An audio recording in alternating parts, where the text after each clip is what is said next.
Dumping the dollar, next on International Focus. The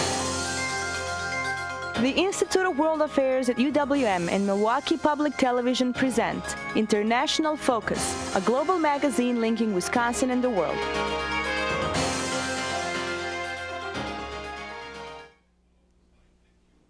Welcome to International Focus. I'm Doug Savage, Assistant Director of the Institute of World Affairs at UWM. Since the 1970s, the world's oil transactions have been denominated in dollars. Nations purchasing this vital commodity on the global market have historically needed to accumulate and maintain reserves of U.S. currency, thereby strengthening the value of the greenback. From time to time, leaders of countries unfriendly to the U.S. have advocated moving away from dollar-denominated oil, calls usually dismissed as political posturing. Recently, however, rumors have surfaced of discussions between producer states and traditional U.S. allies like Japan and France about moving away from the dollar as the world's oil currency.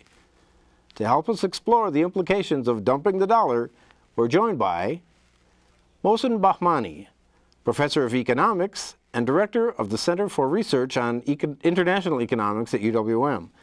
He also serves as editor of the Journal of Economic Studies. And Stephen Issacson, an institutional investment consultant who keeps a close eye on the energy sector. Well, welcome both of you. Well, Mohsen, I wonder if you could start us out with a bit of a history lesson here and the move off the gold standard in 1971 and sort of what followed from there. Well, historically, even if we go back before 1971, as you know, most countries were on gold standard, namely they had defined the gold content of their currencies, so there was some sort of understanding that any country that accumulates any other country's money, they can easily exchange it for gold because they had to stand ready to exchange their own currency for gold. But the first war in 1916 caused this relation to break. Then they were trying to go back after that. However, Second War came on, and in 1946, when they agreed upon some sort of gold exchange standard, namely U.S. came in and agreed to exchange gold for dollar, and other countries agreed to peg their currencies to dollar. So this was the norm based on the IMF system or gold exchange standard since 1946 until 71.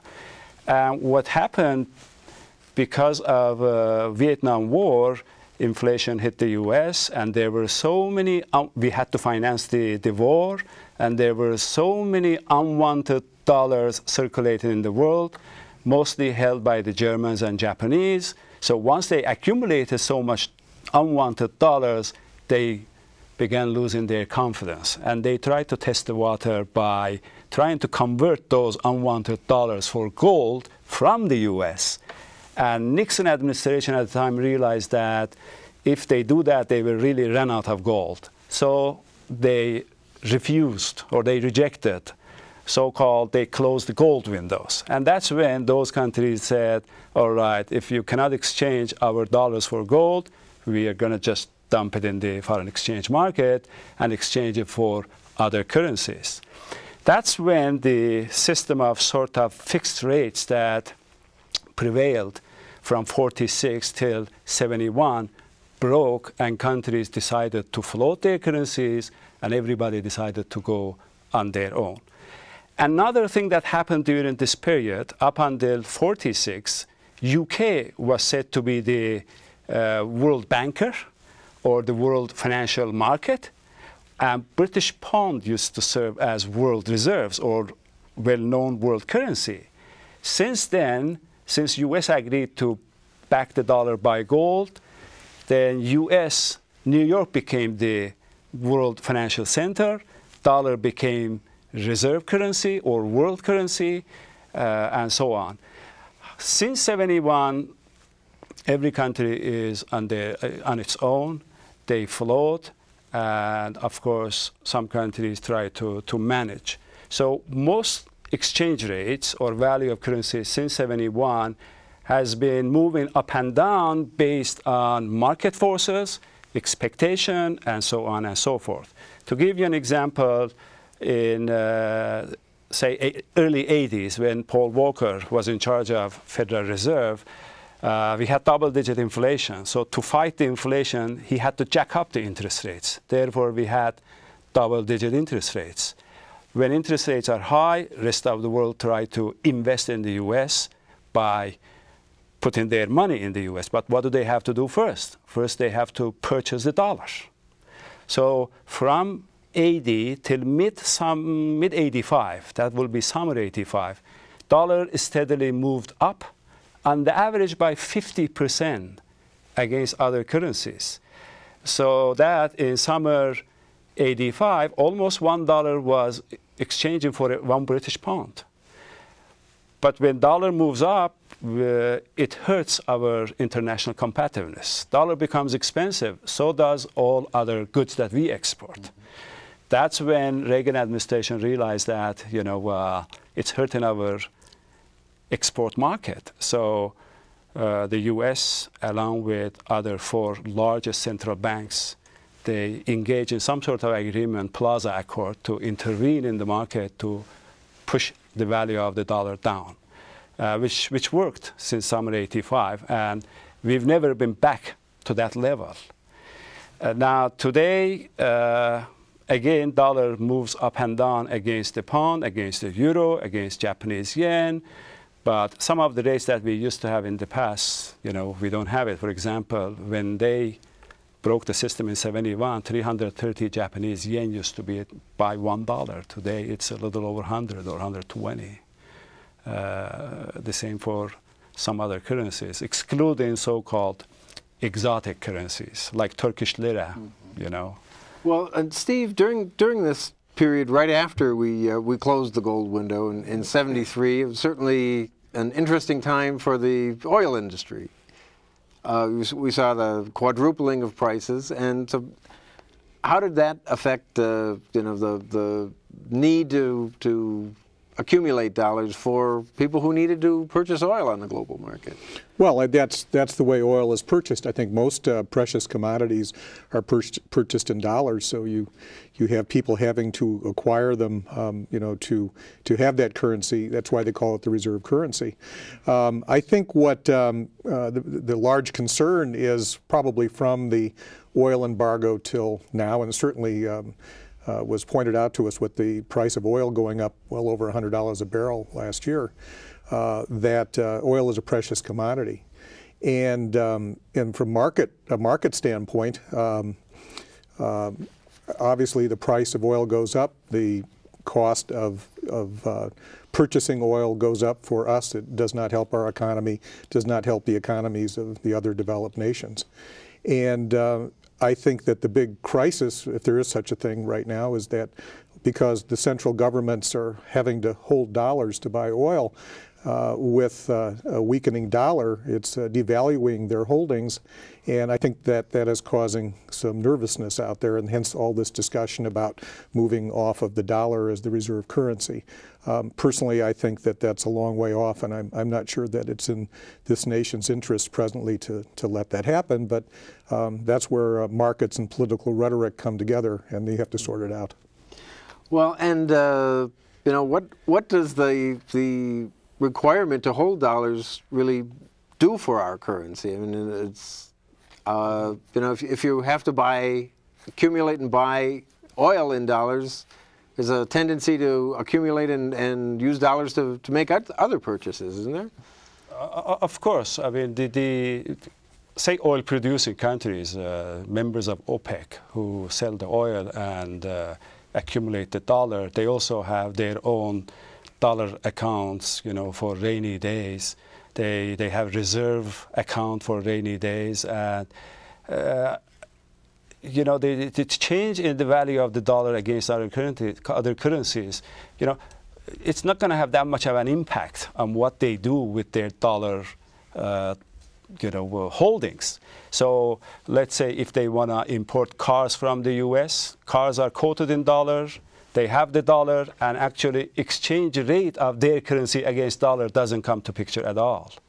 So, however, if these countries decide to get rid of their dollar holdings and decide to hold like euro or British pound or any other currency, then they're going to dump the dollar, and dollar is going to depreciate. It's going to lose its value against the pound, against the euro, against other currencies. So basically, currencies are subject to the same sort of supply and demand kind exactly, of. exactly. So if people need dollars, if they want dollars, dollars appreciate. If they don't? Every day it's determined by the law of demand and supply. Speculation has an effect. Political news has an impact.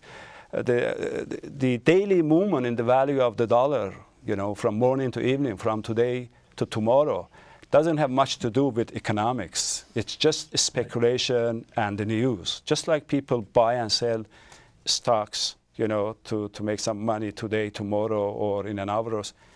A foreign exchange market works exactly, in the same manner.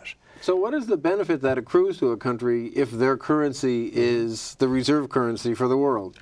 Well, it's very clear. We have floated, $1 trillion worth of debt out there that's held around the world. Our debt comes due in dollars. We don't want to have some other means of paying off our debt by converting our dollars into some other currency. It's to our advantage to always have our debt in dollars. And I think what's probably going to keep the move to reserve currency away from the dollar, like to euros or a basket of currencies, anything in the near term, is that we have a central bank. We have a central banking mechanism.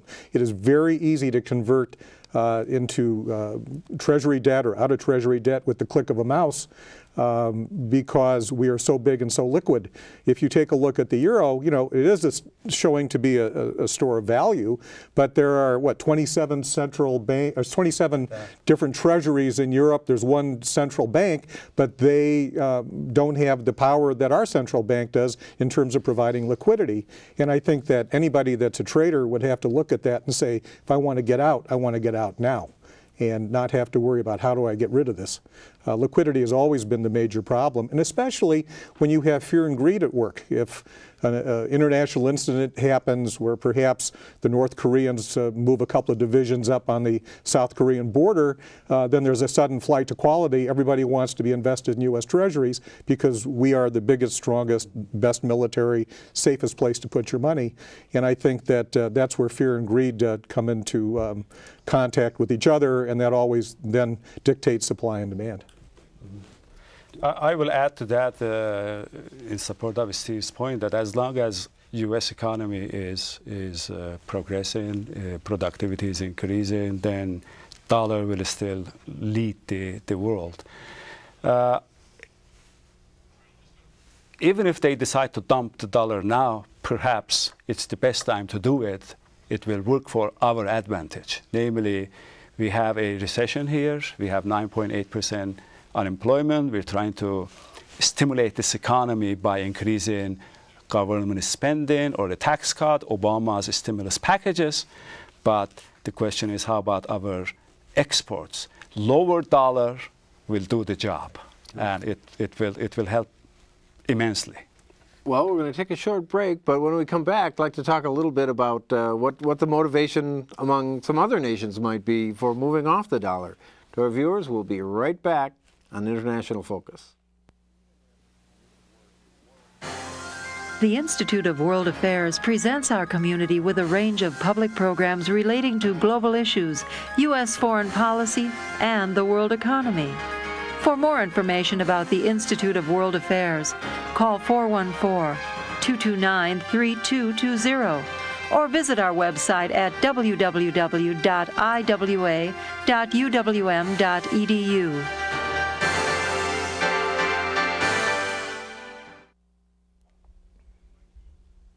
Welcome back to International Focus. We're talking about the movement away from the dollar as the world's reserve currency with Professor Mohsen Bahmani and institutional investment consultant Steve Issacson. Well, there certainly has been some talk over the years, and it seems to be perhaps a bit more recently, about moving away from the dollar. So who are the people that would stand most to gain by an alternative currency? Probably the countries in the EU, I would think, that are euro-based probably would think that they have an advantage. The Chinese are also, I think, making some noise about having another way to trade for oil, but they've pegged the yuan, to the dollar. And they are an export-driven nation. They are not a consuming nation yet.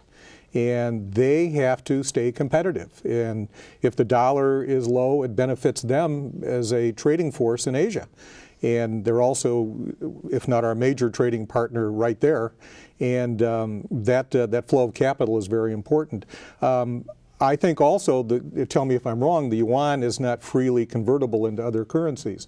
The same way that dollars are or euros are. That's right. And I think that creates a problem, for adopting the yuan as a reserve currency. Now, maybe 10 years from now, their economy, which probably will have surpassed ours, might lend itself to that thought. But I don't think in the near term that's going to happen. Steve, you asked, who gains from having their currency to be the reserve currency or the world currency. The main advantage of a country's money serving as a world currency is that you're sort of enjoying a you're becoming a free rider. Namely, we can enjoy trade deficit by having rest of the world accumulate our money. That means, simply said, we can print dollars and finance our trade deficit. So whichever country's money becomes world currency, say euro becomes the world currency, then European Union will enjoy, the free ride. So, however, when it comes to other countries like OPEC members to switch from holding dollar to euro or this and that, I personally believe most of them are politically motivated. And they're not going to gain that much in terms of maneuvering the world markets.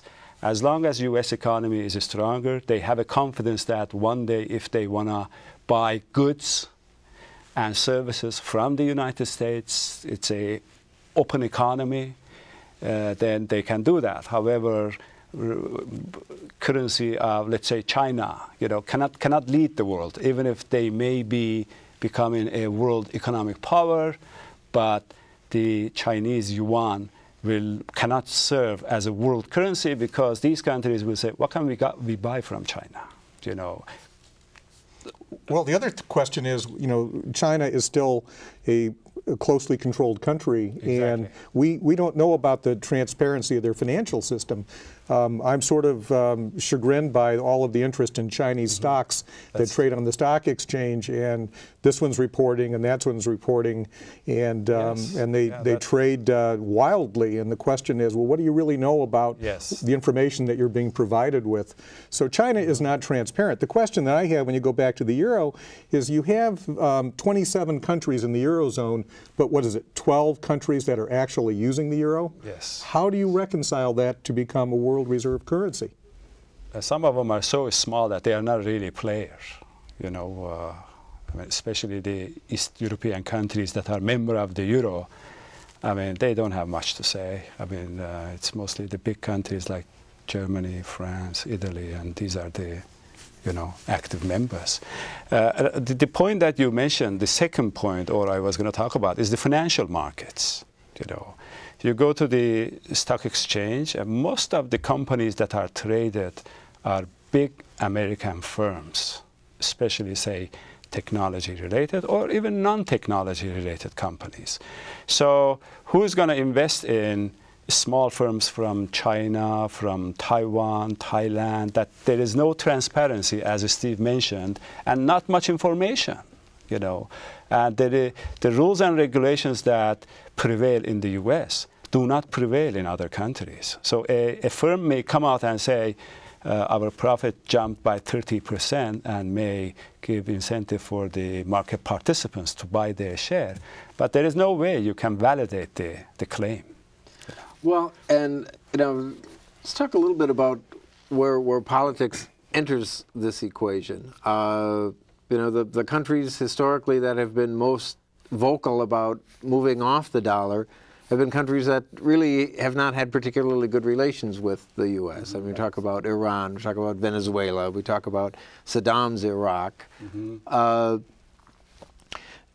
You know, do you think it has impacted foreign policy? I mean, if you're a conspiracy theorist, you can sort of connect the dots and say, these are all countries, you know, that were either just formerly part of the axis of evil. In the case of Iran, you know, we've certainly had less than friendly relations. In the case of Iraq, shortly after Saddam took that country off the dollar as its exchange currency, in 2003, there was a resulting invasion. Do you think there's anything to that connection between U.S. foreign policy and I'll summarize. No, these are all politically motivated. And even if, say, Iran decides to, you know, accept euro rather than dollar for their oil export, it will have no impact at all in any market, because they are so small player. If you consider the whole market, Iran now exports about 2.4 million barrels of oil a day, which is not that significant in terms of the total volume of the oil pumped to the market. And the same for Iraq, the same for Venezuela. Collectively, if they decide to do, not 3 countries, but maybe 10 or more. Well, say OPEC took a decision to say, all right, as of this date, certain will now use the euro rather than the dollar. Then conclusion is they're going to dump the dollars in exchange for euro. Right. So dollar is going to depreciate and lose its value. And as I said, good for us. I know, I mean, many people, the only reason people argue that, oh, dollar is losing, we're going to panic, and all these discussions that we hear are 2 things. One is prestige. Our currency is going down. That's bad for our image, which, you know, economically speaking, we don't care. Right. The other one that you hear in the news will be inflation. Because when dollar goes down, that means euro is moving up, which means all the goods coming from Europe is going to cost more, and that contributes to our inflation. However, in this environment that we have now, inflation is not an issue. So I wouldn't, you know, I wouldn't care about inflation at this moment. Down the road, when we are, you know, we have recovered, economy has, you know, come back close to full employment, maybe, but that inflation may come even due to Obama's stimulus package, let alone for the depreciation of the dollar. By then, most likely we will switch the policies and engage in anti-inflationary policies. But at this moment, I personally feel dollar depreciation is good for us. It helps the, you know, Obama administration. Yeah, the interesting sidebar here is what's going on with gold. Gold and oil are moving in lockstep.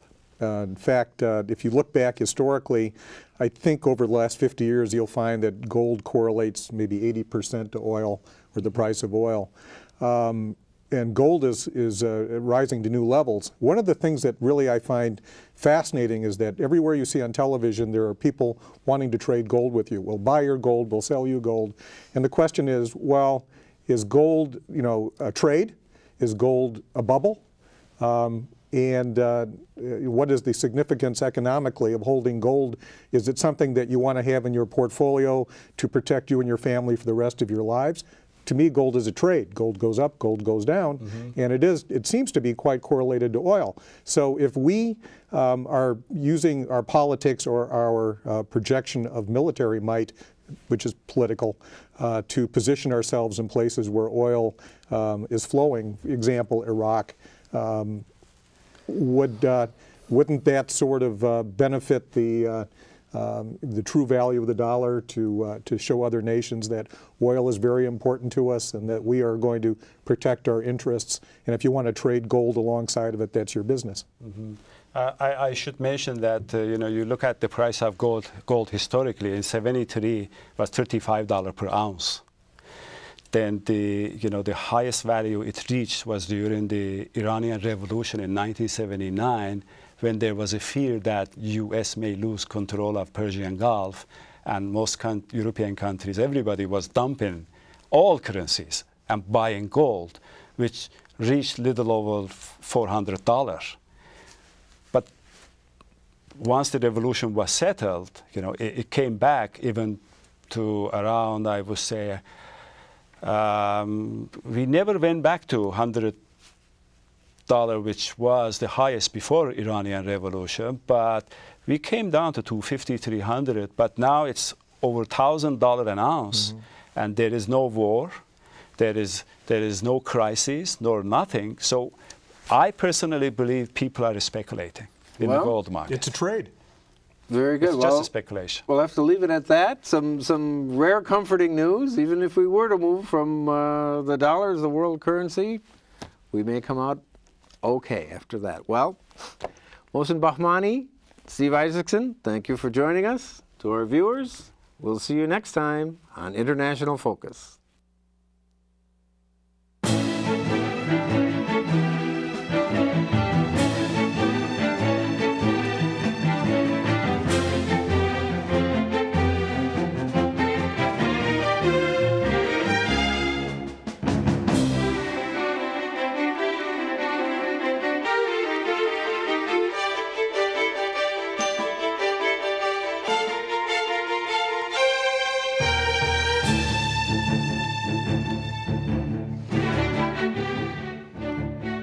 For information about the Institute of World Affairs and its many programs, or to become a member of the Institute, call 414-229-3220 or visit us at our website.